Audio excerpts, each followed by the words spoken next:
মাননীয় স্পিকার, বেসরকারিভাবে নন ইউরিয়া সার আমদানি ২৬-২৭ অর্থ বছর থেকে আর করা হবে না বলে সিদ্ধান্ত নেওয়া হয়েছে। মাননীয় স্পিকার, তার মানে যে নন ইউরিয়া সার আমাদের মজুদে আছে সেটা এই বড় মৌসুমের যে ২ মাস বাকি তার মধ্যে শেষ হয়ে যাবে, কিন্তু এরপরে সারের যোগানটা কোথা থেকে হবে এই ব্যাপারে যদি মাননীয় কৃষিমন্ত্রী কিছু বলতেন। এবং আমার নির্বাচনী এলাকা আশুগঞ্জে জিয়া ফার্টিলাইজার যে ফ্যাক্টরিটা আছে, কারখানা আছে, সেটা বহুদিন ধরে বন্ধ মাননীয় স্পিকার, সেটা চালুর ব্যাপারে কোনো উদ্যোগ নেওয়া হবে কিনা? ধন্যবাদ। মাননীয় মন্ত্রী। ধন্যবাদ মাননীয় স্পিকার, ধন্যবাদ আপনার মাননীয় সংসদ সদস্যকে আপনার মাধ্যমে ধন্যবাদ জানাচ্ছি। মাননীয় স্পিকার, মাননীয় সংসদ সদস্য যেই বক্তব্য দিয়েছেন আমাদের সারের ব্যাপারে, শিয়া বাটার ও ভিটামিনে সমৃদ্ধ লিলি বিউটি সোপ, তারুণ্যময় উজ্জ্বল ত্বকের জন্য। এই মুহূর্ত পর্যন্ত আমাদের কাছে যেই পরিমাণ ইউরিয়া সার আছে, আমরা জুলাই পর্যন্ত আমাদের জুন বা জুলাইয়ের বিগিনিং বা মিডল পর্যন্ত আমাদের ইউরিয়া সার আছে।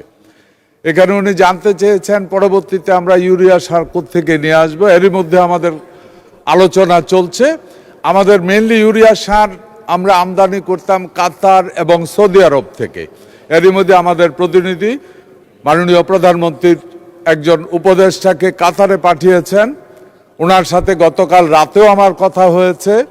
আমরা আশা করি খুব দ্রুত আমরা যদি আমাদের যুদ্ধের মধ্যে আমরা আলোচনা চলছে যে আমাদের ওই বিতর্কিত যে জায়গাটুকু আছে ওইখানের ভিতরে এর মধ্যে আমাদের তেলের ট্যাঙ্ক যেহেতু ছেড়ে দিচ্ছে, আমরা আশা করি আমাদের সারের জাহাজও ছেড়ে দেবে।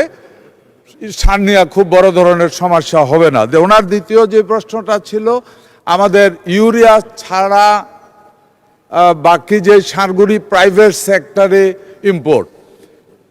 মাননীয় স্পিকার, আমি জাস্ট গত 1 মাস আমি এই দায়িত্ব নিয়েছি, এর মধ্যে সারটা নিয়ে আমি একটু ঘাঁটাঘাঁটি করেছি।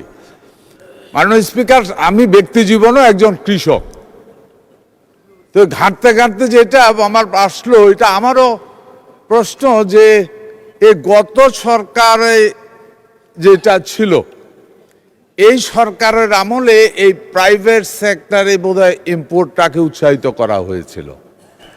এর আগে এটা ছিল না, এটা G2G ইম্পোর্ট হতো এবং আমাদের গভর্নমেন্টের এগ্রিকালচার রিলেটেড ডিপার্টমেন্টগুলি ইম্পোর্ট করত। এ ব্যাপারে আজকেও আমাদের কথা হয়েছে, আমরা আশা করছি এ ব্যাপারে আমরা আলোচনা করব। কৃষকের জন্য যেটা সবচাইতে সুইটেবল হবে, দেশের মানুষের জন্য যেটা সবচাইতে সুইটেবল হবে, অর্থনীতির জন্য যেটা সবচাইতে লাভবান হবে, সেই পথে আমরা হাঁটব এবং সেটাই দেশের জন্য কল্যাণকর হবে। শিয়া বাটার ও ভিটামিনে সমৃদ্ধ লিলি বিউটি সোপ, তারুণ্যময় উজ্জ্বল ত্বকের জন্য।